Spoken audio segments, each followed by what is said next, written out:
الشيطان الرجيم بسم الله الرحمن الرحيم الحمد لله رب العالمين والصلاة والسلام على أشرف الأنبياء والمرسلين سيدنا ومولانا محمدين وعلى آله وأصحابه المجاهدين الطاهرين أما بعد Julasahul kurama wal fudhala, poro alim, poro ulama, poro kiai, poro asati, tokoh-tokoh agama, tokoh-tokoh masyarakat ingkang hadir dalu niki ingkang tansah kula taati, jajaran pengurus MWCNU ingkang tansah kula taati, Bapak Camat beserta Bapak Kapolsek, juga Bapak Dan Ramil yang kami hormati, Kepala Desa beserta staf dan jajarannya ingkang tansah kula hormati, Ketua Persaudaraan Setia Hati Terati Rayon Panjang nggih ingkang tansah kula hormati, Ketua Persaudaraan Setia Hati Terati Ranting Jenangan ingkang tansah kula hormati, para kadang Persaudaraan Setia Hati Terati ingkang tansah kula banggakan, Ibu Bapak hadirin wal hadirat jamaah pengaosan rahimakumullah. Sepindah monggo kulolan panjenengan sedaya tansah muji syukur alhamdulillah wonten ngersanipun Allah Subhanahu wa taala. Kranten dalu punika kulolan panjenengan sedaya tasih angsal hidayah taufik maunah saking dat kang maha mulya saged hadir teng menika majelis dalam rangka bersilaturahim berhalal bihalal. Mugi-mugi pertemuan kula njenengan sedaya dalu niki dicatet kalian Allah dados pertemuan sing barokah, saged damel bekal tentunya luweh-luweh benjang teng akhirat, amin ya robbal alamin. Nomor kali sholawat saha salam muga tetap tercurahkan dumateng junjungan kita Nabi besar Nabi Muhammad sallallahu alaihi wasallam, Nabi akhir zaman sing bakal paring pertolongan dumateng umat sing padha iman, umat sing ngerti tatanan purun ngibadah marang pangeran. Yang janji purun ngibadah marang pangeran gak peduli tiang sing gadah jabatan utawa cuma penjual kain kiloan, bakul buah-buahan, bakul jajan, bakul ketan, bakul es degan, sampai teng tiang bakul wajan lan rosohan. Yang janji purun taat marang pangeran insyaallah bakal oleh katentreman lan kesantosan, amin ya robbal amin ya robbal. Ibu bapak hadirin wal hadirat jamaah pengaosan rahimakumullah. Halal bihalal niki entene mekur teng Indonesia. Kula njenengan sedaya sak mantune poso niki pun biasa salam-salaman karo tangga bersilaturahim. Nek wong Indonesia ngarani berhalal bi halal. mulakno kula jenengan sedaya niki nek wis riyaya kok gelem berhalal bihalal, gelem bersalam-salaman, berarti awake dhewe koyok-koyok posone ketrima. Allahumma amin. Allahumma amin. Sebab napa nek wis riyaya 7 dina kok jek gurung rukun kalih tangga, gurung rukun kalih dulur, gurung rukun kalih kanca, para winasis nyindir awake dhewe digawekno jenenge riyaya kupat. Kupat niku napa sih Bu Pak? Ngaku lepat. Wonge nyadari awake dhewe iki mungkin duwe salah. Akhire karo tanggane njaluk sepura yu, sepurane sing akeh. Nawa aku selama setahun nate gawe cidra nang sampean, tau ngelek-ngelek sampean, tau ngrasani sampean, tau mitnah sampean nang dina riyaya iki yo, aku njaluk sepura ya yo. Akhirnya dijawab, ya podo saling sepura. Nawa aku duwe salah, aku yo njaluk sepura. Cuma utangmu sing 500 iko tetep nyaur. Aja gara-gara riyaya diutang 500 gak nyaur yo gak iso. Mulane awake dhewe kon kupat ngaku lepat. Kupat niku nggih napa maksude? Laku papat. Napa laku papat? Siji lebaran, loro luberan, telu leburan, papat laburan. Lah iya kandhane kok. Laku papat sing pertama lebaran, posone wis mari berarti wis lebar. Beres Ramadan wis ngelakoni poso, ngoten Pak Bu nggih. Wis mari mulakno nek buka terakhir masjid musala langgar niki sore kabeh padha takbiran. Allahu akbar. Allahu akbar. Allahu akbar. La ilaha illallah wallahu akbar. Allahu akbar walillahil hamd. Nangis apa meneh sing luar kota, napa malih sing luar pulau, napa malih sing luar negeri, malam takbir gupuh nelpon wong tuane. Halo, bapak iki. Iya nak, iki bapak. Nang ndi Pak? Nang omah. Cek urip Pak, cek urip nak. Kowe kapan mate eleh?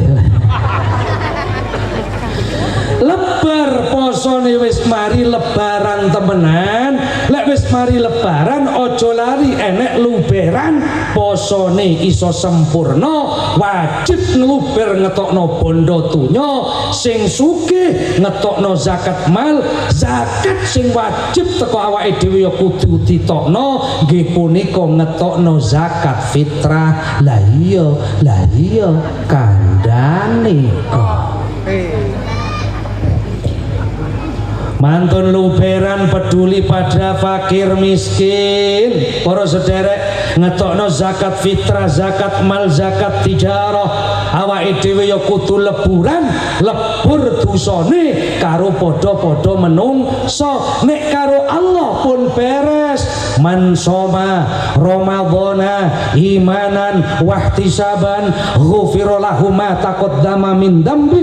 Sapa wonge sing poso nang bulan suci Ramadan, ngendikane Kanjeng Nabi, dengan catatan siji wonge duwe iman, loro niat golek ganjaran, maka dosa yang telah lampau diampuni kalian Gusti Allah. Sing gelem poso, sing gak gelem poso yo pancet duwe dosa.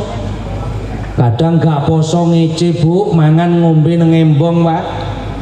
Oke, kula biasa kuliah duhur teng daerah Surabaya Sidoarjo, berangkat jam 10:30 nang Surabaya Sidoarjo wong dodolan es cau, es degan, es cendol senajan Ramadan awan-awan yo kathah pinggir embong. Warung yo kathah warung sundel bolong nggih. Ngarepe tutup mburine. Bolong liwat mburi nek marung nggih. Ngoten niku nang pinggir embong wong ngombe es degan karo ngadeg jelok ngono. Kula liwat yo tak lokno ganteng-ganteng gak poso tekek. Wonge yo gak ngamuk wong kula ngeloknone nang jero mobil kok. Lah sesuk tak baleni yo arek iku maneh. Kula mangkel kula mudhun, Mas, nggih Pak, iki bulan apa? Bulan Ramadan. Sampeyan agamane apa? Islam. Kok gak poso, gak kuat. Nang kene nang Surabaya lha apa kerja? Omahe asline ndi? Panjeng ngono gak poso. Makanya orang yang kuat menahan lapar dan dahaga di bulan suci Ramadan sebagai hubungan harmonisasi dengan Allah, bukan hanya dari identitas keislaman tapi keimanan. Lah iya kandhane kok. Mulane atine kon dandani, imane kon notpakno, ngoten Pak Bu nggih. Nek carane dulur-dulur esatrate atine kudu dadi ati sing bersih, nar putih iso nembus abangi. Ojo sampai putih ketutupan abang, atimu ojo ketutupan nafsumu, tapi atimu kudu iso nipisno abange, hatimu kudu iso nyilikno abange, atimu kudu iso ngendalekno hawa nafsune. Lah iya kandhane kok. Lha sebabé napa wong sing iso ngopeni batin niku nek cara wong esatrate niku wong sing teng mriku para sederek apa jiwane wis ngenal kerohanian, kebatinane mantep. Mulane aja mek gur dadi warga esatrate tapi kudu dadi wong esatrate. Niki kula titip saestu. Nek warga esatrate latihan 2 tahun disahno wis dadi warga. Tapi dadi wong esatrate jiwa setia hati, ilmu setia hati, diri taat pada hati sanubari yang mengarah pada satu kiblat yakni Tuhan yang Maha Esa. Niki lho sing angel. Dadi wong esatrate ojo namung warga esatrate, budi luhur iku ajarane, iman takwa agemane esatrate, budi luhur iku ajarane, iman takwa agemane esatrate. Tarisis pancadasare esatrate diangkat tangane iku liana limo macem kurang kompak pancadasare esatrate iku ana limo macem kanthi pas tulurane tapi kepindo olahragane kanthi pas tulurane tapi kepindo olahragane maca sholawat ya Rasulullah salamun alaik ya rafi'a sya'ni wa daraji ya Rasulullah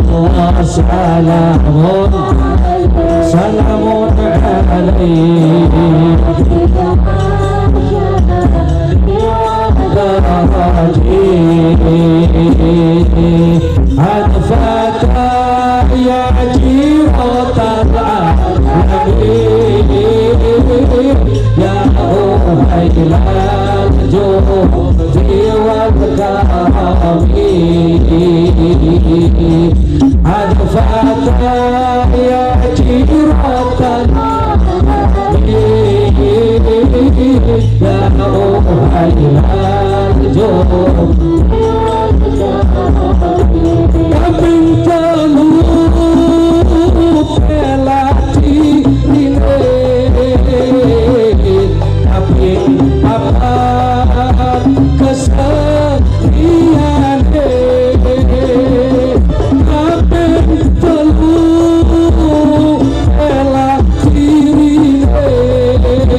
Ali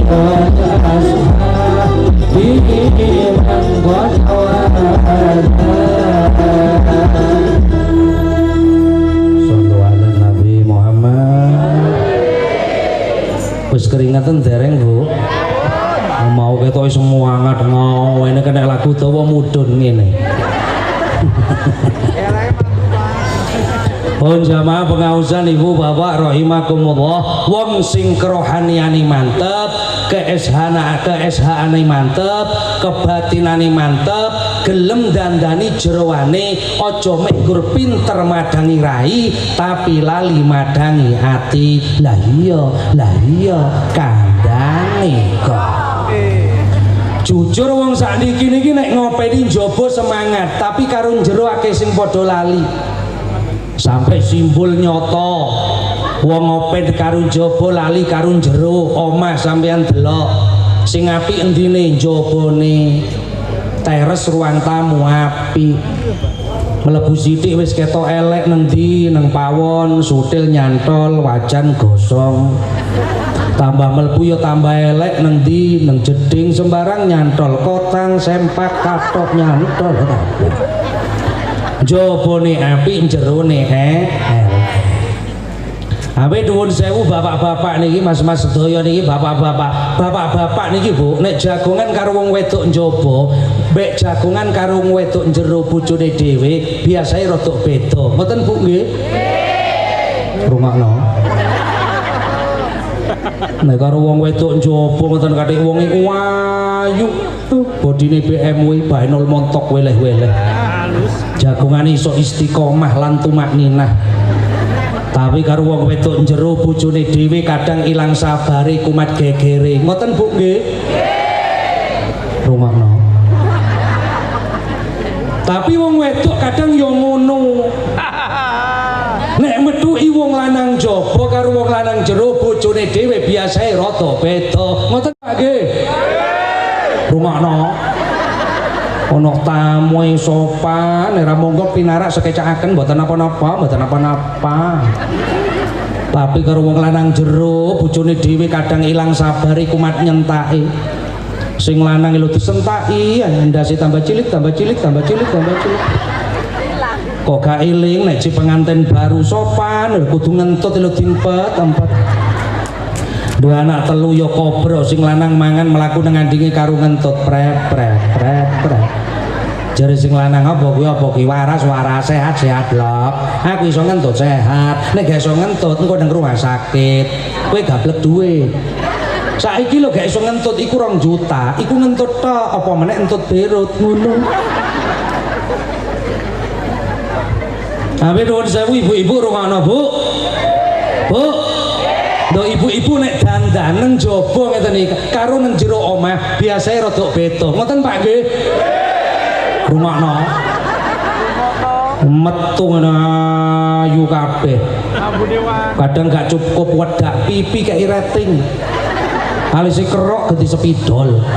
Hidup lho diwalik sak moto-motone. Sampai juwentit sak mlakune barang cendi. Nggo klambi yo setelan kudunge ijo, klambine ijo, ngisorane ijo, sandale ijo, wedake klepon iso ngentut. Metu ngeten iki ayu kabeh. Padahal sampean dandan ngeten iki demi sapa? Paling demi aku yo. Aku lho gak padamu itu. Coba nang jero omah modal morot. Nggo daster kebesaran alias kegeden ngepir tingkat 17 tali ini pedot ganti tali rafia mambune pengutengi pisan sing lanang nyedek wahi ngah dek ambu mau tengi to dek yo gelem ngene gak gelem yo ngene sing penting kan anune lan prakteke suwek senter bokonge yo gak dijahit ngono mek gur dipincuk karo temiti turune latang-latang rambutnya dawul-dawul raine templeki koyo salon pas ngono cek diglodro karo minyak kayu putih sing lanang nyedek lo bingung ki bojoku tak gendruwo mana ya Allah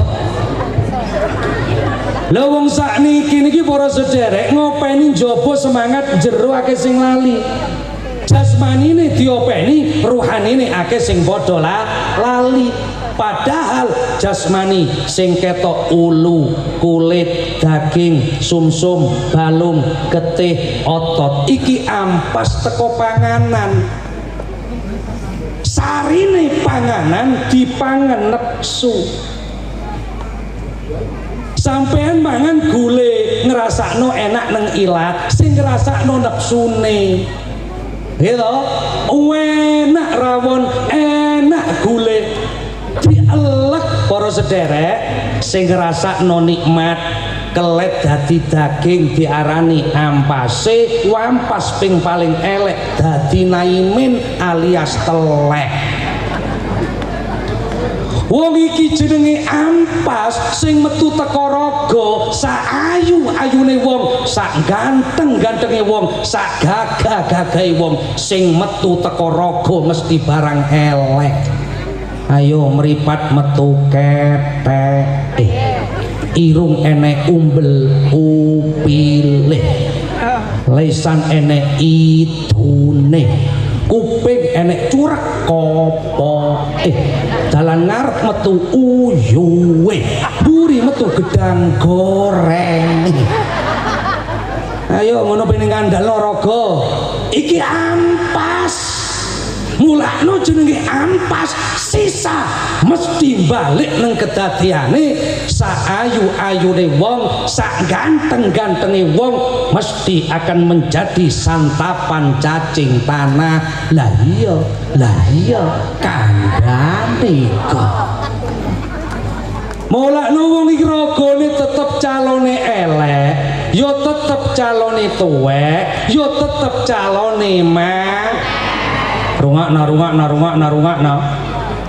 sing emoh tuwek iku nepsune, emoh diarani tuwek. Enek wong usiane swidak, usiane 70, emoh diarani tuwek. Ngomonge ngeten, boleh tua tapi jiwa tetep preketek. Nek tuwek ya tetep tuwek ya nek jek nom-nom kados dulur-dulur kula ngeten iki lho, pemain hadro jek nom ganteng gagah ayu mlakune cepet sat. Coba sing ngomong boleh tua jiwa tetep muda lho, mlaku sak jangkah ngentut ping 7 kelep wis akeh sing bocor. Sing dadi masalah malih tuwek gak rumangsa, anak 3 putu 7 bu cek kok bertiktokan. Ngeten iki teng Panjeng mriki wonten apa mboten? Wonge teko? Ayo dipoto kan. Ya Allah. Melok delok anu kok bertiktokan, wajah lu difilter ben ketok ayu, padahal ayune wis ketulung wedak, ketulung lipstik, bener apa mboten? Lah iya kandhane kok. Mulane nek sadar rohani napa jasmanine bakal mati, jasmanine bakal bosok, sing sowan mrono rohanine. Lha iki kon dandani supaya ibadah dilakoni temenan, ritual keagamaan dilakoni temenan. Mulane lek wis gelem ngopeni rohanine, atine urip, atine kulek urip, wonge mulya. Tapi nek atine mati, nuwun sewu merem. Ulaika kal an'ami balhum adol. Menungso koyok raja kaya, menungso koyok binatang, bahkan lebih sesat lagi. Kethek niku nek kethek asli rungokno, nyolong gedang sing dicolong sing mateng tok, kethek asli.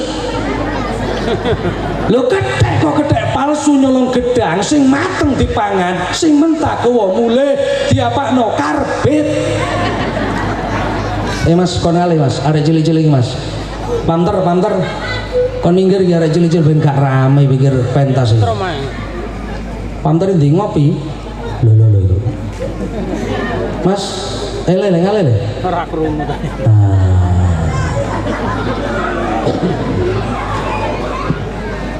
Allahumma sholli ala Muhammad. Allahumma sholli ala sayyidina Muhammad. Buat bolakno para sederek, rohani ini kon ngopeni. Wong niku nek mek gur ngopeni njabane rohani ini gak diopeni, atine merem. Wong lek wis atine merem gak ngerti halal haram, watu aspal katok suwal pacul singkal diuntal nyengkal. Lah iya kandhane kok. Rohani sing enek imane iku ibarate bangunan sing kuat pondasine. Lha sakniki omah niku apik Bu Pak, gak mergane teko model fondasi sing kuat. Menungso apik mungguhi Allah gak mergane teko rupane, gak mergane teko dunyane, gak mergane teko kedudukane, iman sing kuat. Ibarati omah api ono modele lek pondasi mboten kiat jebol yo ambrol den critakaken Sunan Kalijaga. Nalikane nyritakaken Puntadewa penibangun Bali Saptaharga susun 17. Puntadewa ngucap sampun daya mayaya dara mayuta yuta hewadene Saptaharga dereng paripurna. Kresna ngertos kekurangane Puntadewa pene bangun Bali Saptaharga susun 17 fondasi nggak kuat. Cuma Kresna pene ngomong wedi disiki kodrat. Wong Kresna niku sakti mandraguna, ngerti sakturuning winarah, duwe kaca jenenge kaca Lompia. Teng Indonesia sing duwe kaca Lompia iku mek gur 3. Siji Mak Lampir, loro Kalagondang, 3 Bahadur, iku tok. Akhirnya Kresna ngucap, Yai sami aji, kilo wayang nyeluke sami aji.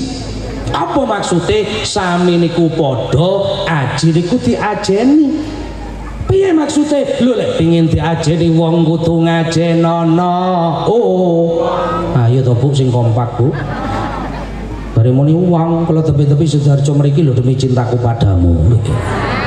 Karep kula iku nek kula ngotot sampean nyenggaki ngotot seimbang, ndukur ngotot ngisor ngotot, sumpah enak. Wong ndukur ngotot ngisor tolah-tolah. Wis sing gak ngotot dadungan udunen bakak ngurus. Wong kula pengin diajeni wong kudu ngajenono. Oh. Pengin dihormati wong kudu ngurmatono. Oh. Pengin dimulyakno wong ya kudu mulyakno. Oh. Pengin ditempiling wong ya kudu nempilih. Ya aja nek elek. Yai sami aji napa to anggonipun bangun Bali Saptaharga dereng paripurna Yai Prabu. Menika ingkang dadosan keling manakura Koko Prabu sampun daya mayaya dana mayuta yuta hewadene Saptaharga dereng paripurna. Napa to jimat Kalimosatu dereng katepis ing sakwiring langunan. Menika ingkang supen malah samenika jimat Kalimosatu kintuning praja Koko Prabu nalika Kresna mireng jawabane saking Puntadewa kados ngeten iki guyu sebab napa ajenge bangun Bali Saptaharga susun 17 fondasi nggak kuat isu dilepo sore jebol sore dilepo isu ambrol jebol tambah ambrol sama dengan delosor lah iya kandhane kok mulakno kuatno keimanane. Wong lek kuat imane mulya gak duwe iman sembrono, ayu gak duwe iman rungokno geleman. Ganteng gak duwe iman gowoan. Lha sugih gak duwe iman gampang nyilehno duit tapi manah. Melarat gak duwe iman nyilian duit gak gelem nyauran. Zaman akhir akeh iman kintir ketendang banjir katut maklam. Bisa niki ngakune kadang pemuda-pemudi Islam tapi fakta di lapangan malam minggu ngebei dalan isine mek gur arek gendaan sing wedok ngono ya kemenyek lanange lu gak pati sugih sepeda motor mek gur bebek 75 kade kenal pote ulip tok ngene lu digonceng ngetapel dodone templekno geger cethuk ngoten niku. Aja guyu biasa yo anakmu kok. Sing lanang yo gayang gonceng pacare lho jaket diwalik sing wedok kon nyekel wetengi padahal duduk weteng tok perseneleng diutek-utek.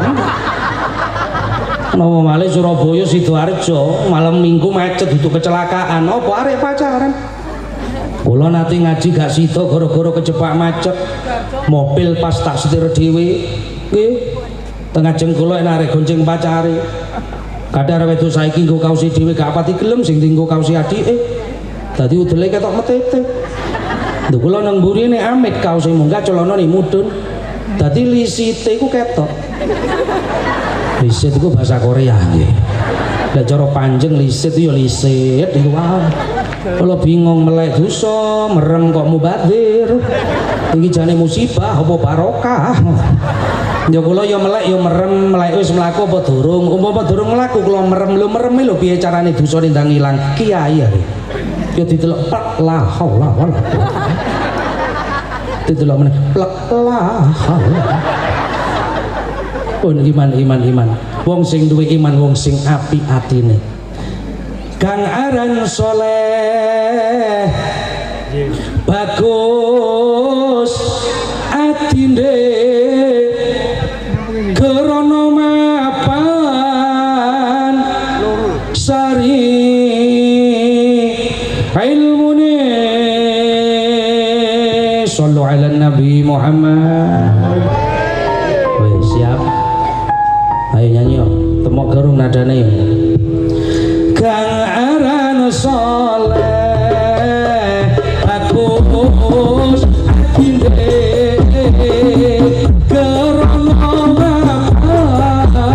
sari ilmune laku torekot lan marifate uga kekot manje rasane ya Rasulullah.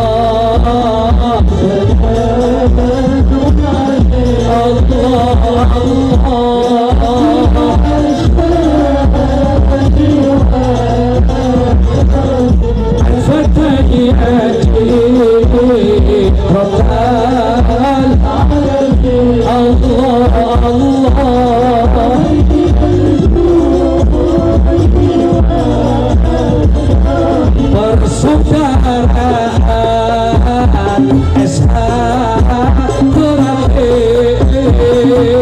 Ki acara reco utomo pendiri tahun 19 rolikur lahir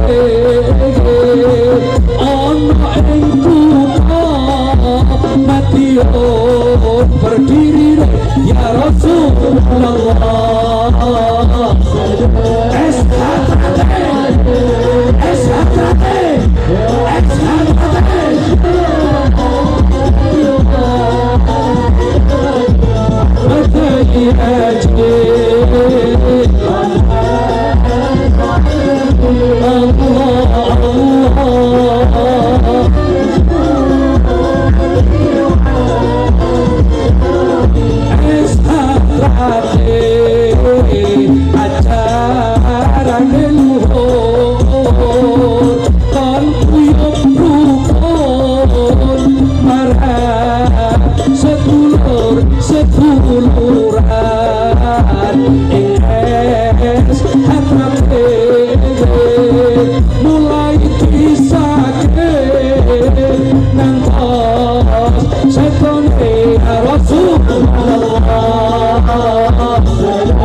Nabi Muhammad.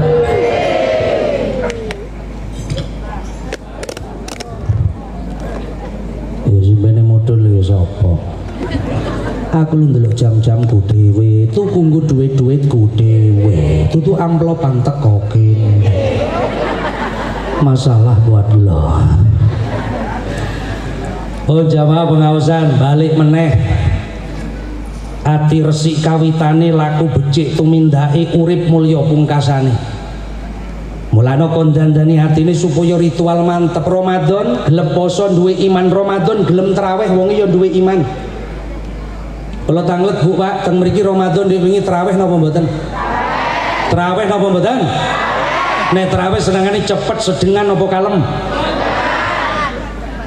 Cepet sedengan apa kalem? Kula niki ngimami traweh, ya sing kula adepi makmum 3 niki Mas. Enek sing seneng cepet sedengan kalem. Kula dadi imam kudu ngerti makmum. Supir kudu ngerti penum. Nek seneng cepet ya tak imami cepet, seneng sedengan tak imami sedengan, seneng kalem ya tak imami kalem. Mulane kula dadi imam tetep payu pindah masjid musala bendina teng daerah Surabaya, Sidoarjo. Sebabnya apa? Karepe makmum ngerti. Sing seneng cepet yo ngeten-ngeten iki. Dulur-dulur kula nom-nomi pendekar senengane cepet. Ibarate bis patah sing akas. Akas iku artine angkutan anak setan, embok. Senenge cepet tuh gak umum. Mulane lari nom niku nek kula ngimami tarawih seneng. Sebab ngertos nek kula ngimami niku cepet. Kula dugi ngoten langsung disapa. Assalamualaikum. Ubur-ubur ikan lele. Ngoten. Kiai ini kul huwa ilaih. Ngoten. Lho kok nom-noman ngeten iki lho, diimami kalem biasa niteni imam temen. Mari buka ndelok jadwal imam tarawih. Sapa ngimami didelok? Aduh imam iki rek. Jam 12 mah. Wis males aku gak traweh ngulon tak traweh ngetan. Nang embong ketemu kanca, traweh nang ndi Cak? Ngetan. Lho kok ngetan biasa ngulon, aja ngulon apa jam 12 mah. Lho mosok iya imami kemuenyek katik wong tuwek macane kalem surate dawa-dawa. Gak percaya traweh ngulon. Sing diomongi gak percaya traweh ngulon tenan. Delala sing imami wong tuwek. Allah. Bismillahirrahmanirrahim. Alhamdulillahirabbil alamin. Sing diomongi gak percaya lu salat gremeng. Jam 12 tenan. Nyapu traweh mrene. Alaihim waladzallin. Amin. Kesuwen imam. Bismillahirrahmanirrahim. Yasin. Duh matek menawa. Yasin diwaca marine rakaat kedua waqiah. Wis males aku tarawih ngulon sesuk tak pindah ngetan nasibe apes. Apa imam sing teko kulon sesuk imami ngetan. Lu ketemu mana tadi Allah. Aduh ledeh mana. Lha iku sing seneng cepet. Sing seneng sedengan nggih ngeten iki campur. Enek sing nom, enek sing tuwa. Piye carane sing nom gak mlayu, sing tuwa gak ngalih, tak siasati. Kula maca Fatihah tak cepetno kata sing tak wasol. Cuma wayahe rukuk sujud tak gawe kalem. Kok iso cepet maca Fatihah nyeimbangno arek nom-nom sing senengane cepet. Kok iso kalem rukuk sujude nyeimbangno wong tua-tua sing senengane kalem. Mulane jare sing tuwa hebat kiyaine. Masih ono nek ngimami kalem. Iya rukuk sujud kalem. Fatihah rong ambekan. Allahu akbar. Bismillahirrahmanirrahim. Alhamdulillahirabbil alamin arrahmanir rahim maliki yaumiddin iyyaka na'budu wa iyyaka nasta'in ihdinas siratal mustaqim siratal ladzina an'amta 'alaihim ghairil maghdubi 'alaihim waladdallin. Meskipun cepet nek walad doline dawa, jawabe amine makmu mesti dawa. Pun sampean titeni lho. Nek macane kalem, nek macane dawa, waladhdallin mesti jawabe amin. Tapi kadang enek kecepetan sak doline cendek. Ghairil maghdubi 'alaihim waladhdallin jare makmum. Amin amin, ngono jare makmum.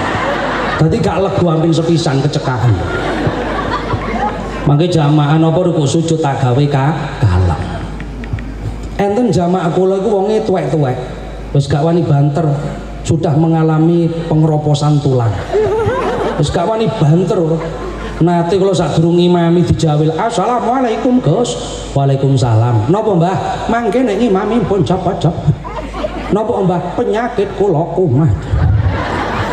"Lho enggak ada penyakit." "Ah, kula enggak ada penyakit kalih, Gus." "Siji, Mbah, menggeh pindho." "Napa?" "Menggeh."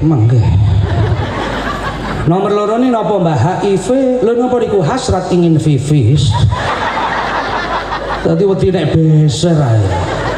Kadang nek imam gak ngerti makmum wong tuwek digietno ya lara. Allahu Akbar klotak musuh. Allahu Akbar klotak. Sujud kebanturan jedak. Iya mijetno temenan ora. Lha jane salat traweh niku cepet mboten napa-napa. Sedengan mboten napa-napa, kalem nggih mboten napa-napa, tapi siji kuncine aja sampai ninggal tumakninah. Tumakninah niku napa sih? Berhenti sejenak, meneng sediluk, nek cara wong Madura neneng sekejap. Lho tumakninah nek cara fikih biqadri subhanallah. Perkiraan maca lafaz subhanallah. Dadi mandek perkiraane mandeke iku maca lafaz subhanallah. Nek cara diitung subhanallah jiro lupat. Petang hitungan mandek iki wis tumakninah. Sebabnya enek wong sholat cepet sah, kalem gak sah. Opo cepet enek tumakninai, kalem gak enek tumakninai. Contoh cepet sah, biqadri subhanallah. Allahu Akbar subhanallah. Sami Allahu liman hamidah subhanallah. Iki cepet sah, Allahu Akbar subhanallah. Nah cara dihitung Allahu Akbar jiro lupat, Sami Allah liman hamidah jiro lupat. Tapi dikira-kira ojo sholat ngitung batal gue. Sholat ngitung Allahu Akbar jiro lupat, Sami Allah liman hamidah jiro lupat, Allahu Akbar jiro lupat. Loh malaikat gak nulis ganjaran, ditulis piye kocluk ngono karo malaikat. Lho iki cepet sah, enek kalem gak sah, opo gak enek tumakninai. Contoh kalem gak sah. Allahu Akbar sami Allahu liman hamidah. Allahu Akbar. Makmume nang mburi ngepir. Ya Allah. Bon wong sing gelem resik temenan batine, ritual mantep poso Ramadan dilakoni, lebaran luberan leburan, cek duwe dosa menungso nek gurung iso nglebur dosane karo padha mulakno kudu njaluk sepura, gelem berhalal bihalal, gelem bersilaturahim. Wong sing gelem bersilaturahim, gelem berhalal bihalal, ngendikane Kanjeng Nabi, man ahabba ayyubsata lahu fi rizqihi wa yunsha'a lahu fi atharihi falyasil rahimah. Sapa wonge sing pingin dicembarno rejekine ditawakno umure kudu gelem nglakoni silaturahim kudu gelem berhalal bihalal siji jembar rejeki jembar iku tutuk mergane akeh jumlah rejeki jembar gak mergane akeh duit gak mergane akeh dunya gak mergane dhuwure pangkat tapi rejeki jembar sithik utawa akeh ndadekno tentreme jadi iki sing penting sebab wong nek atine gurung tentrem atine gurung jembar atine gurung qanaah wong niku serakah. Wong nek serakah aja kok ngomong duweke 1 juta, kadang em-eman dunyane, triliunan dunyane, ngoten niku jek korupsi, kadang prilakune ngawur, pertalet karo pertamak dioplos supaya apa entuk duit akeh, padahal dunyane wis triliunan. Lah iya kandhane kok. Ternyata wong sing gelem silaturahim para sederek dikei rejeki sing jembar yaiku sejatine jembare dodo nang jerone dodo ana ati nang jerone ati ana rasa seneng sumpek balik nang atine dhewe wong lek dikei donya kok atine cek kurang berarti gurung nerima wong nek gurung nerima atine berarti gurung jembar koyok segara tapi nek wis ati nerima jembar koyok segara saking jembare telek nyemplung gak najis batang nyemplung gak najis kok kecemplung telek cecek najis iku tutuk segara jenenge kobokan.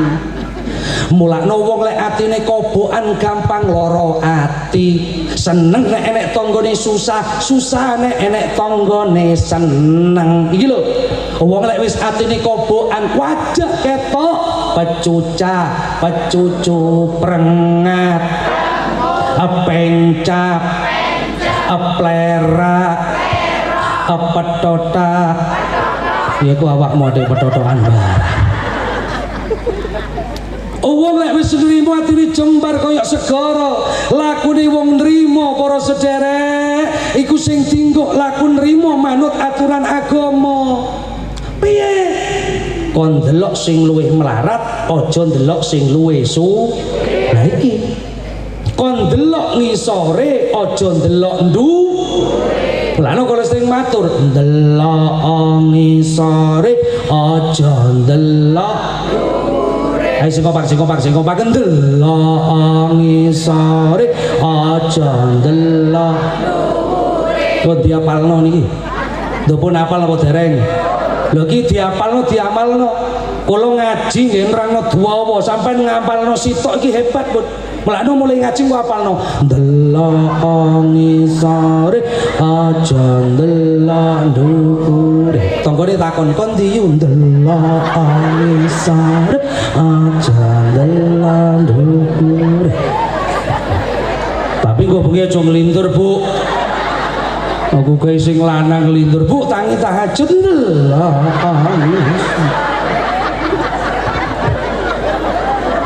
lah uang lek wis gelem delok ngisor gak ndelok dhuwur sing didelok luwih mlarat teko awake dhewe syukur qanaah nrimo manggon nang dodo tapi nek sing delok dhuwure luwih sugih luwih pangkat luwih derajat dadekno tomak dadekno rakus dadekno serakah mulakno kudu manut piye ndelok ngisore aja ndelok ndukure penak dilokno tangga jawaban ngoten tok penak yo perasaku sampean puluhan tahun omah-omah mosok kalah karo tanggamu 2 tahun kuwatiku sepeda motor anyar jawaban ndelok ngisore aja ndelok ndukure yo sampean kok gak sugih-sugih ndelok ngisore aja ndelok ndukure yo gelangmu kok karet ndelok ngisore aja ndelok ndukure go sampean kok ngelok ndelok ngisor aja.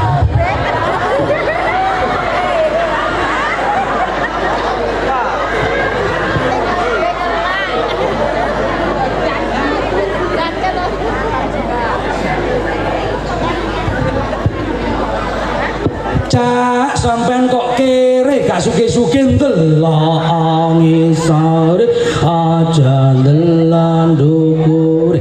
Yu bojomu dipek wong. Kamelo-melo lho. Rikala ana ing donya do syukur marang Kang kuasa. Meneng oleh gati kongkon nggih. Golek pondo uga donya manut tatanan agama nanging manungsa yen ora nrimo uripe bakale sora sekian aku untuk nganmu bukankah telah janji kita sini datanglah kedatanganmu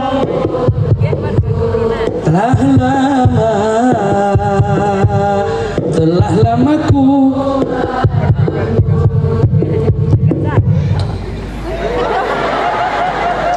enak was lurah wargane jak ngamen ayo ngamen. Ayo coba tabuan coba sampean pitet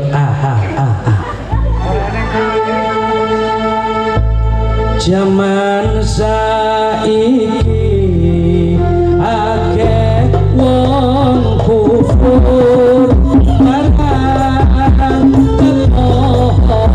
luhur wis duwe arta pangkat lan punya nanging kurang nerima cilaka teman manungsa ing dunya ora dadi wong sing lima salatullah salamullah ala rasulillah salatullah salamullah ala yasin habibillah salatullah salatullah salamullah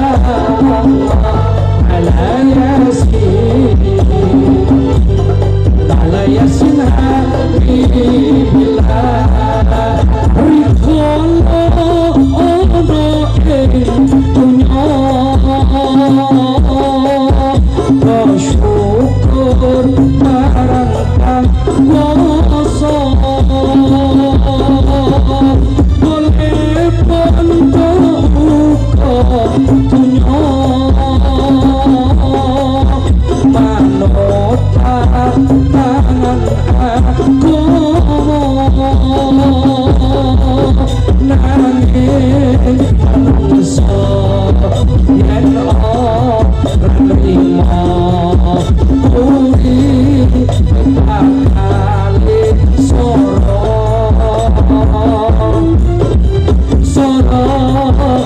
dunya ora sepira soro akhirat cilaka kompak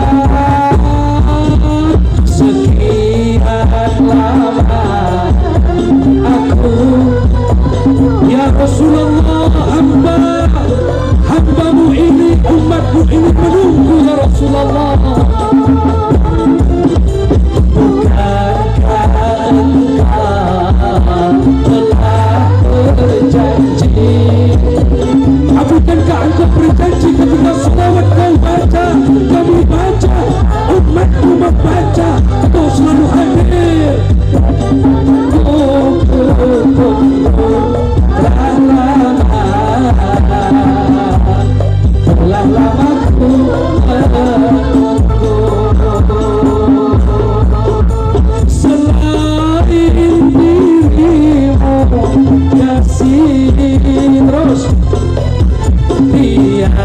ada selain dirimu ya Rasulullah, tiada lain Rasul utusan terakhir cuma engkau ya Rasulullah. Mencurahkan isi hati lama sekali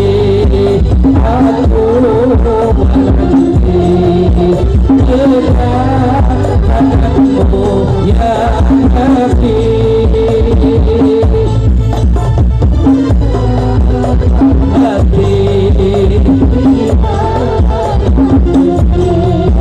Kau tinggalkanku sendiri, Salatullah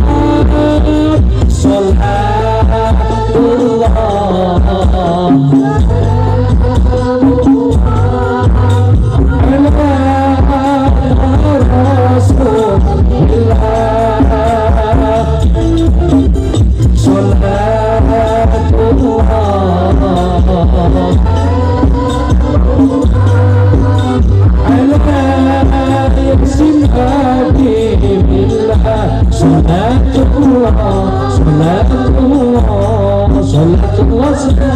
Salatullah ala yasin habibillah.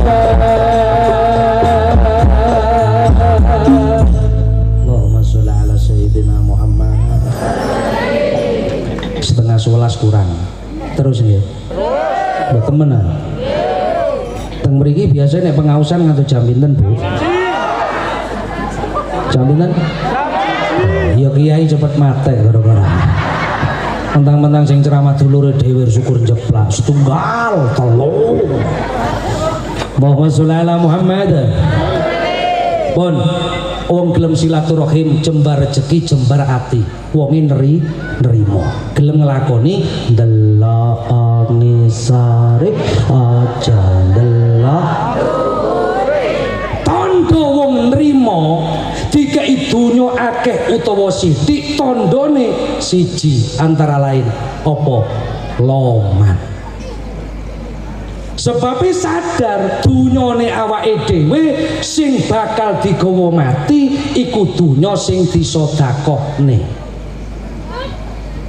Sing nang bank deposito MM-an, tanah hektaran, sertifikate wakeh. Sapa sing pengen ngentekno? Ahli waris.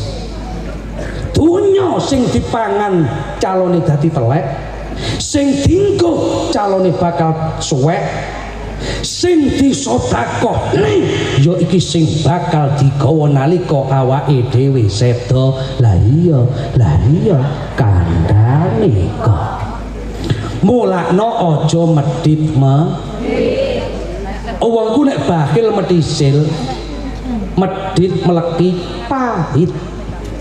Mengalas ketemu macan dicokot karo macan dilepeh, macane bengok pahit.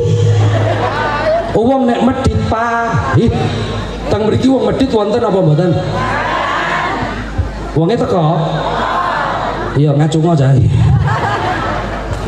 Wong iku nek medhit aja tangga kucing lho gak kerasa nang omah. Sampai wonten dongeng enek kucing ireng karo abang. Kucing ireng lemu, kucing abang kuru jagongan nang dalan. Reng apa Bang? Lemune rek ya katiga lemu piung jeragan kula manuk. Mosok? Heeh. Isu iwak banteng, awan iwak tongkol, bengi iwak asin, lemune reng-reng. Lah mau kok kuru Bang? Ya katiga kuru piung jeraganku medhit. Mosok? Heeh. Nah, aku lho ingin mlebu pawon lho padahal gak nyolong apa-apa, bathukku tutuk sutil ngono. Anu wong medhit dadi rasanan kocek. Mosok gak krung kabar wong oleh medhit koyo pentil. Jenengan ngertos pentil nggih? Pentil iku nggih pentil ya. Penak gawe mlebu angin tapi gak gelem gawe metu angin, iku pentil. Abang dikumpo sampai mbetetek, cekikok, cekikok, cekikok. Sapa muni persis mau sapa? Dikira lambeku kaya kumpo ngono. Cekikok. Lho angin nek wis kebek sambat nang pentil, til. Liwat. Aja ala til-til ngono ae medhit. Ya wong Jawa kan nyeluki mburi-mburine to, Mas. Aja cara dhisik kaya Ahmad diceluk mesti gak enek ngarepe. Yo gak enek. Ahmad yo mat. Totok yo Yanto yo pentil yo pentol yo kok gak penak ngono. Pentol yo sing tak jelasno ae. Pentil opo? Angin wis kebek iki diluwakno nang dipentil golek dalan liya. Akhire metune angin loro. Siji bocor, loro meledos. Wong medhit kaya pen benulan rimo gaji bendino nyelengi kecer gak gelem sodako gak gelem enek kota amal merem. Metune dhuwit loro, siji kemalingan, loro omai kobong nyonyor. Mamula pengumuman wong medit jenenge dirubah pen. Setuju Pak Bu Mas Mbak nggih? Cuma sing sopan, enek wong wedok kok medit halo Mbak pentil. Lanang kok medit halo Mas pentil. Enek kaji kok medit assalamualaikum jitil. Iya kaji pentil. Wong iku nek loman tembange kok lho asmara dono. Asmara seneng dono niku weweh seneng weh. Urip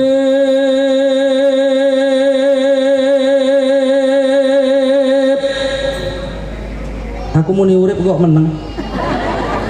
Turu apa mate? Ing dunya tan lami aja demegon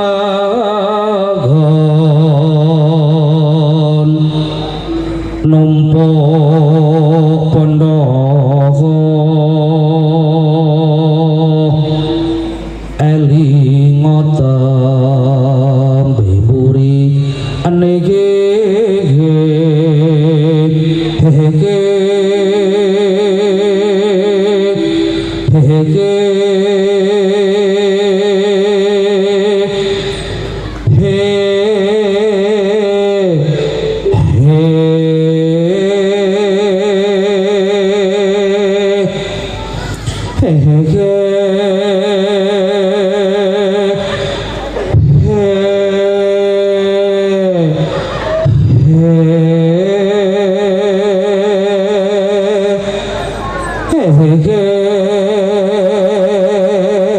awakmu coba lo mangap-mangapnya apa melok mangap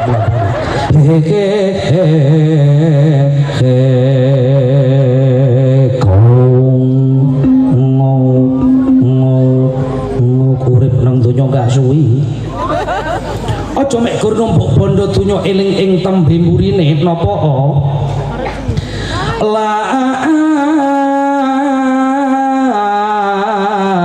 mun mati tan ginawa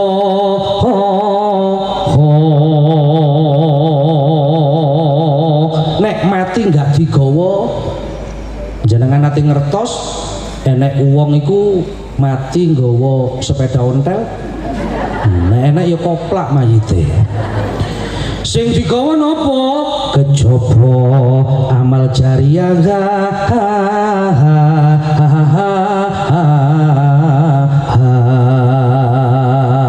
Sing digawa mek gur amal jariah, infak nyokong bantu nulung mula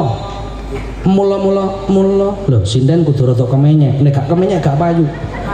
Mulane kamu kemenyek ondo dolanan HP ae.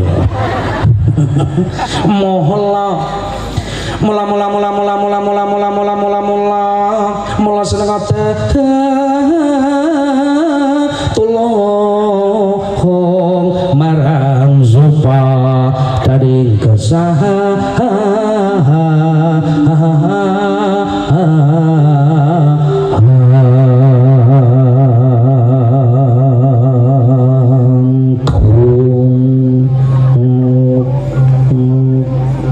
Sallu ala Nabi Muhammad. Ibu bapak ngapunten, kula niki teng griya bangun pondok pesantren, pun dados yayasan, pun kula daftaraken teng Kemenkumham. Cuma untuk dana pembangunan musola, pembangunan pondok niki mboten proposal. Kula biasa nggih galang dana ngeten iki wekdal pengaosan. Le nawi panjenengan kersa ajenge sedekah kagem pondok kula monggo. Ngoten nggih. Niki mangke derek-derek kula pun nggih sanjang ajeng galang dana angsal apa mboten tibae angsal. Jadi mangke tolong kredus uterno sampai muter mangke di mari dihitung dijumlah pirot ditulis engko diumumno ngoten nggih seikhlase monggo dari panitia pun siap nggih sampun nggih pun monggo maca istighfar Mas banjarine Mas yo kalem-kalem banjarine banjari nggih Astaghfirullah Rabbal baraya Astaghfirullah minal khataya Rabbi ilman nafi'ah wa wafiqani konabu amalan sholihah. Ayo sabu jagat Astaghfirullah Rabbal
nandangi pakaian sarwa putih dan iring tulur tonggolan hati yen wis budal ora bisa mulih gak peduli tinggal anak kinasih gak peduli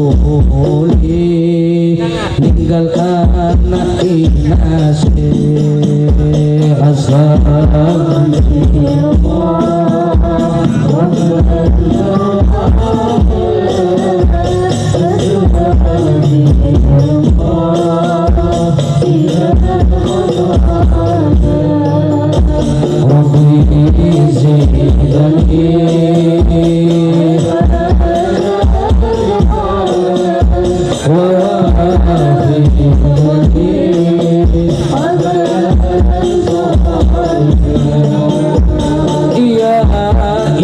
Ilahi kami mohon ampun karena dosa kami yang menggunung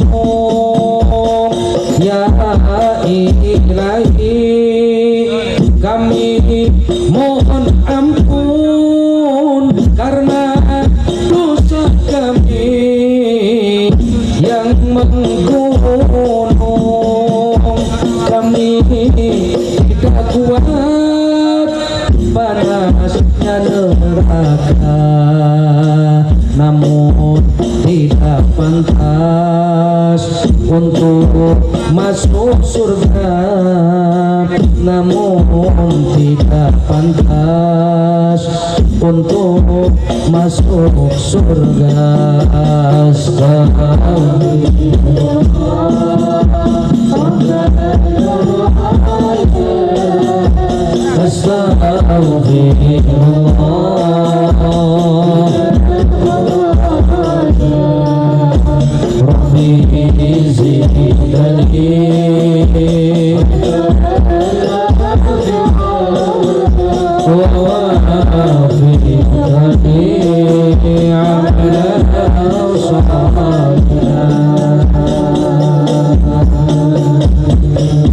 Allahumma sholli ala Muhammad. Kon mangke dihitung Mas, derek-derek sampean hitung cepat. Nanti tangguh. Entuk piro ditulis diumumno, ngoten nggih? Niki lanjut nggih. Lho temen anggo mulene wae sing ngadeg. Ngadeg mulai apa nguyuh. Pun gelem silaturahim jembar rezekine atine nrimo. Wong lek nrimo tandane wong niloman. Wong lek wis nrimo para sederek gak gampang kena penyakit iri, dengki, hasud. Wong lek gak nrimo para sederek enek tangga entuk kenikmatan atine sumpek. Tangga bangun omah tingkat 3 gak ditempeling ngeluh. Tonggo tuku kipas angin muter karepe dhewe ngene. Tonggo tuku kol merongkol, tonggo tuku gelang melang-melang. Apa meneh sing duwe gelang wong sugih. Nang pasar lu gelang swidak dinggo kabeh. Tengen 30, kiwa 30. Tawa daging lek gak ngubengno tangan ping 3 gak lega. Iki sekilo pira? Delala sing dodol daging untune emas. Lo ngerti dipameri gelang emas kan mangkel apa dikira kowe tok sing duwe emas, Mas yo aku yo duwe. Akhire untune diketokno iki sekilo 11.000. Lah belajar kita niki iso minggu gitu. Wis tak balekno gak balik sorong gitu. Tonggo tuku kulkas kademen, tonggo tuku pemanas kepanasen. Ana tonggo tuku mobil sesuk tumpak ambulan. Tonggo tuku TV pene mati opnam nang rumah sakit ambekane Senin Kamis. Entuk rong dino alhamdulillah gak opnam malih enten sing besuk mriko. Lu ketepaan sing besuk wong sing diireni. Dadi loro mendingan mecucu maneh. Yo nyente-nyentenya kok murine barang bapene mati, bapene jungkir balik dudu urusanmu. Yo enggak yo sampean tekan tonggoku sampean loro aku yo besuk mrene. Awakmu sadurunge teko kene teko ndi? dipanasi misan enggak yuk aku sadurunge teko kene teko deler tuku Fortuner saiki Fortuner tak gawa cekik mati apa gak neri mau sebabnya gak ngelakoni ini kok ndelok ngisore aja ndelok ndelok ngisore aja ndelok hati nrimo jembar koyok segoro gelem silaturahim jembar rezeki.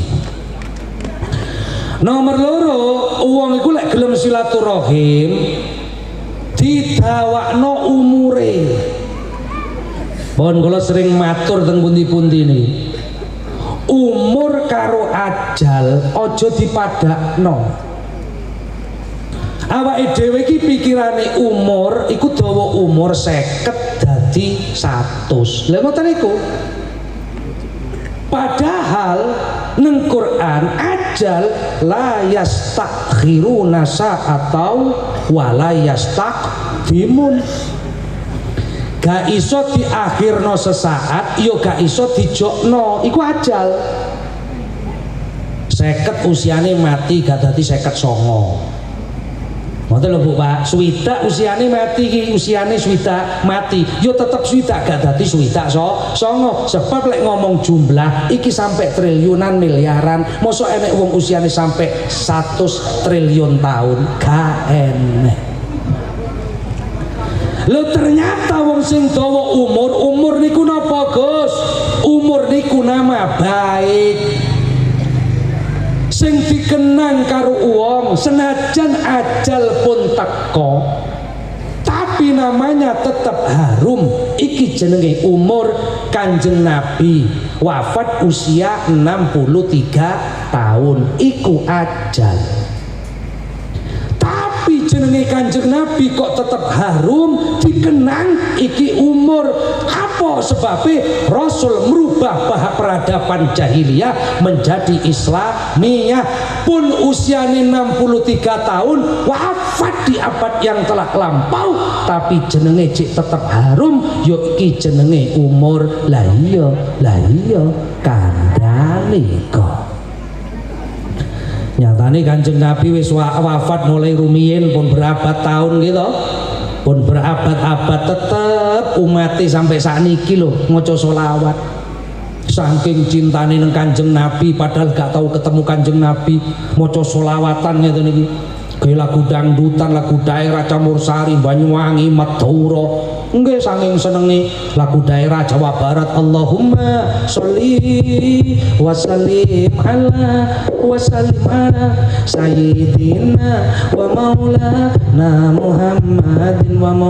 Muhammadin netan sithik Jawa Tengah. Allahumma sholli wa sallim ala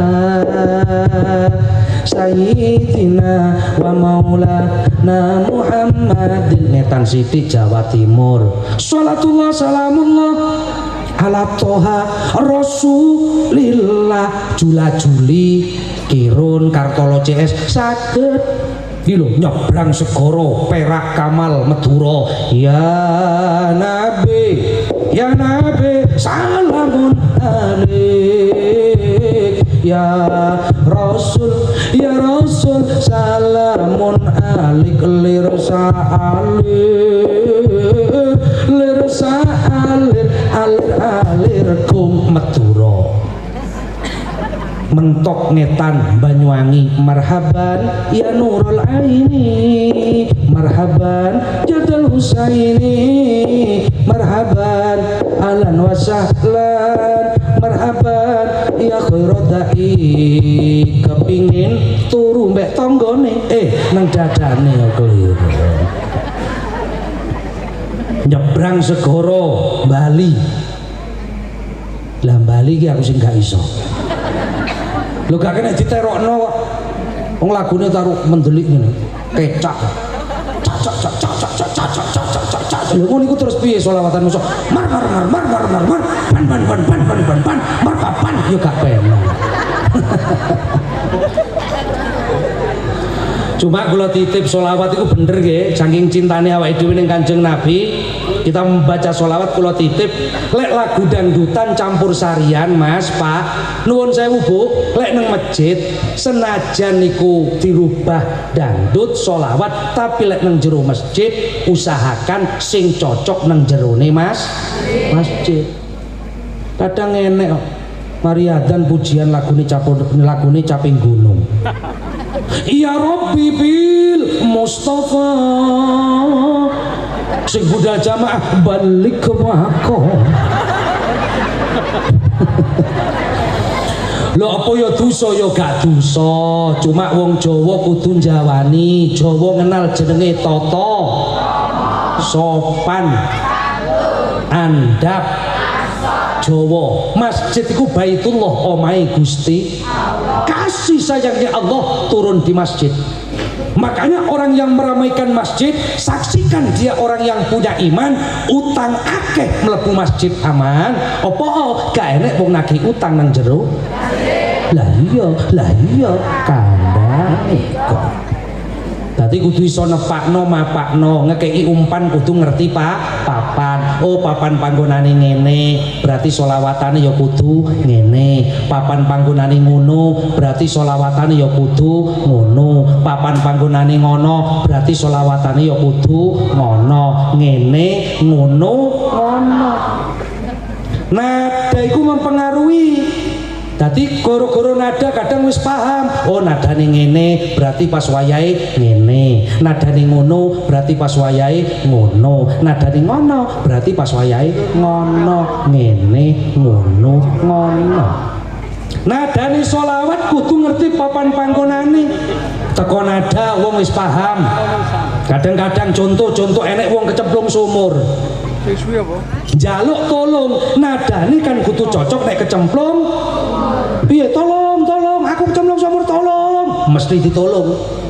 Coba kecemplung sumur, jaluk tolong nadane ngeten, tolong. Aku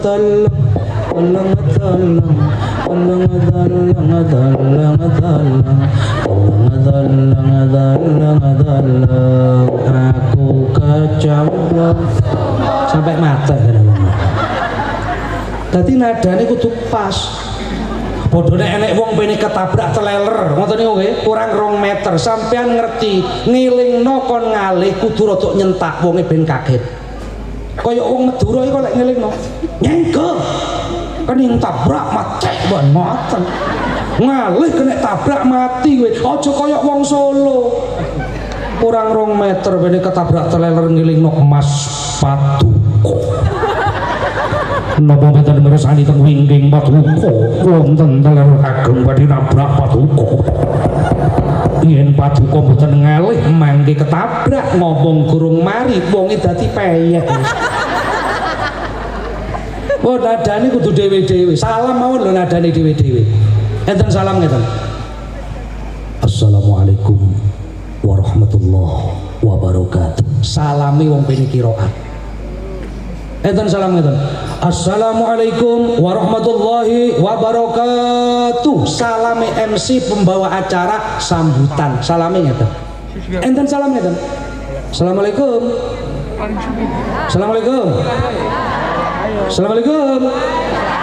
Salame sapa? Salame wong sing pengen ngentekno jajan iki lho, Pak. Ya Allah. Dadi sholawatan kudu cocok papan panggonane. Ngoten nggih? Wae apa? Ayo masak sholawatan ya cocok nek karo masak. Kalem mawon barokah sholawat, masakane iso dadi masak nggih, barokah sholawat. Goreng tahu maca sholawat sallallahu ala Muhammad. Barokah sallallahu ala Muhammad lho gosong nggih. Iya dadi daging murnane. Ngudang anak sholawatan. Ojo pancet ngudang anak mulai mbiyen sampai saiki ciluk. Lah anake sapa nak? Lho anake dhewe lho gati aku. Lah enten tangga kula iku wong Madura. Ngudang anak gak sholawatan gak apa. Ngudange ngeten, kanak gandul kulu kubah ablek gaduh. Kanak gandul kulu kubah ablek gaduh. Konggone takon, "Aduh Dek, anak sampean kok dikudang kanak gandul, Dek?" Yo lanang Dek, gandul Dek. Nek wedok terus apa Dek? Yo dul kempit Dek. Ngono gak penak. Wis wacana selawat sing cocok nadane gawe ngudang anak kalem mawon anake ben turu. Allahumma sholli wa sallim ala Muhammad wa hasil bil maram salamun ala man atadal makam biqalbin salim wajid hatiram biqalbin salim wajid hatiram biqalbin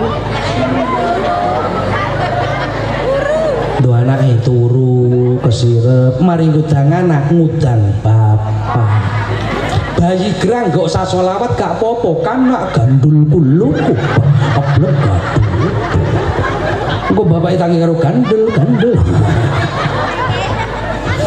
Allahumma sholli ala Muhammad. Wong sing dawa umur iku nama baik sing tetep dikenang. Dan wong lek dawa umur fotone payu didol senajan wonge wis mati. Contoh Bung Karno. Bung Karno pun sedo napa dereng? Sampun. Jasa Bung Karno merebut negara dari penjajah.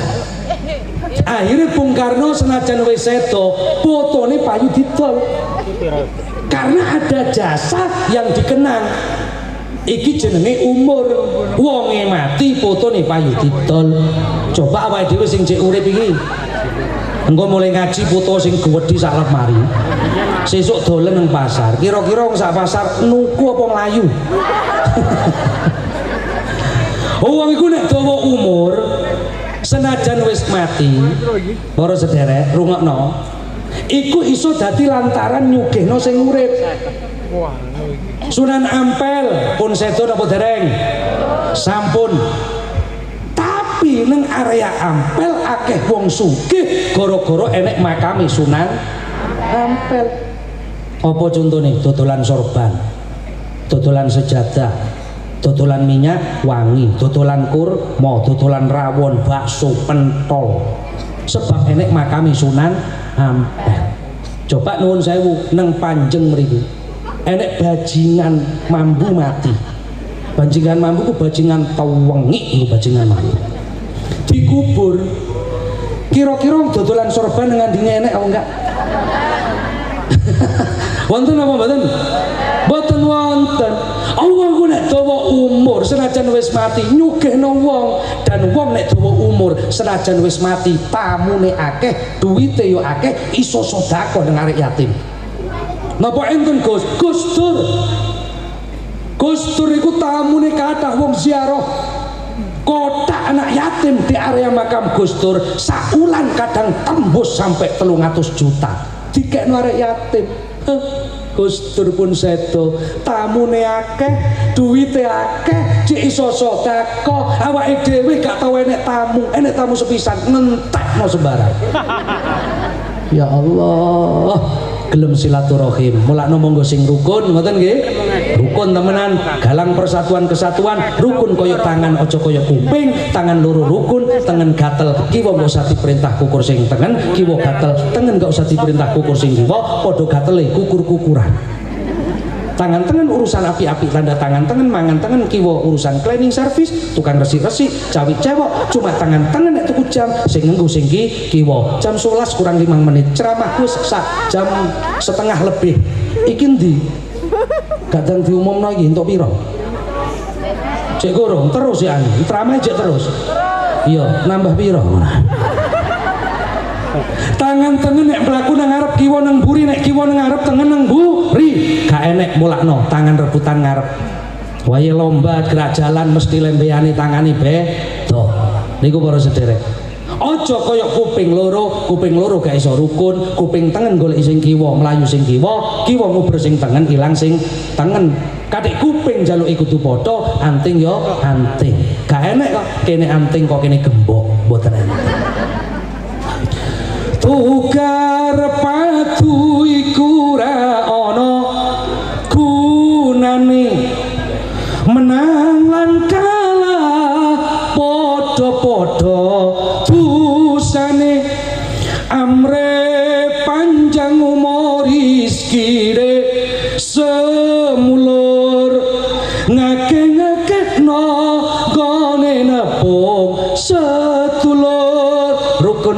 gawe santoso yen gawe bubrah rukun ring sepadha-padha dadekno urip barokah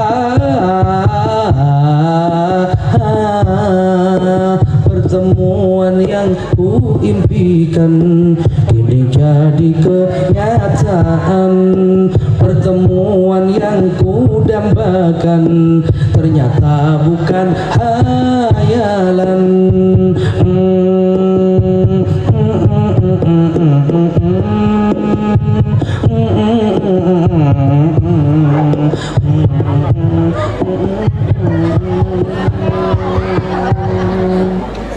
mekaten saking kula bebele wonten kelepatan kula nyuwun agungi pangapura acara tasih dereng sempurna lan paripurna sadurunge ditutup donga kok wis ana sing tata-tata aja mulih dhisik sadurunge ditutup donga kene sing mulih dhisik tak dongakno muga-muga sandale pedhota sabar rumiyin tasih wonten waosan donga sing maca donga wonten ndi mesine hah mesine ndi mesine ndi mlayu ja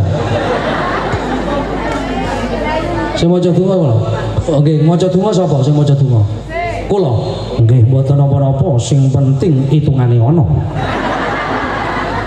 guyon-guyon ngaten iki sak mantune donga jenengan kuntur nggih mboten napa-napa nek saking derek-derek kula wis ora ana sing pene ditokno nek enek sampeyan tenggo gak enek ya mulya kate ngenteni apa beda kalih kula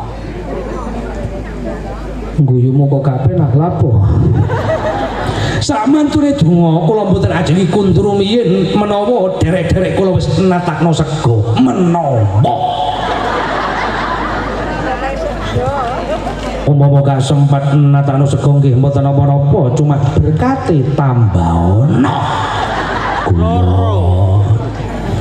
pun para sederek walhasil sadurunge kula tutup donga wong lek wis gelem lebaran gelem luberan gelem leburan resik dosane karo padha-padha manungsa dadi kupat laku papat ngaku lepat terakhir laburan kula tanglet biyen wong biyen sing geng labur gedhe geng labur tembok napa jenenge gamping wernane apa putih akhirnya Idul Fitri kembali pada fitrah suci bersih putih wis entuk laburan mulakno dadi kupat ngaku lepat laku papat nembokno bungkuse kupat jenenge napa janur jati ning nur janur jaa teko opo an-nuru cahaya hidupnya bercahaya sebab wis dadi resik temenan kembali pada fitrah amin ya robbal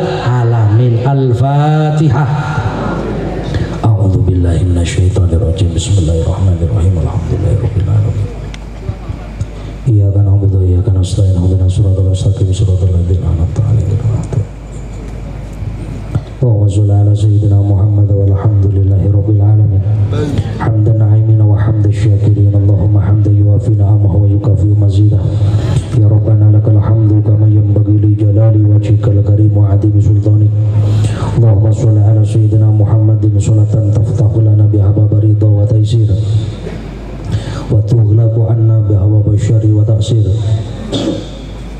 wa takunu lana biha waliya wa nasira ya ni'mal maula wa ya ni'man nasir la hawla wa la quwwata illa billahil aliyyil azim Allahumma nazzim ahwalana wa hassin af'alana wa khalisna min alamil faqri wa dhulli wa simna min al bala'i wal waba'i wa ta'un wa min syururil a'da'i wa syayatini wa nufusil amrati bisu Allahumma yassir lana al-indidami fi jamil umuri diniyah wa dunyawiyah wa hassil maqasidana bil khair Allahumma ba'idna min syarri wal isyan. Allahumma inna na'udzubika min jahdil bala wa darki syiqa wa su'il qada wa syamatatil a'da ya muhawwilal hawli wal ahwal hawwil halana ya Allah ila ahsanil hal.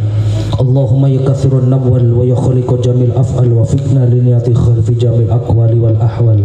Rabbana atina fid dunya hasanah wa fil akhirati hasanah wa qina adzabannar walhamdulillahi rabbil alamin. Al-Fatihah. A'udzu billahi minasyaitonir rajim. Bismillahirrahmanirrahim. Ar-Rahmanir-Rahim. Maliki yaumiddin. Alhamdulillah, sedekah panjenengan sedaya angsal 4.190.000 rupiah. Alhamdulillah. Alhamdulillah matur nuwun sangat. Mugi-mugi dados jariah panjenengan sedaya kagem pondok pesantren kawula.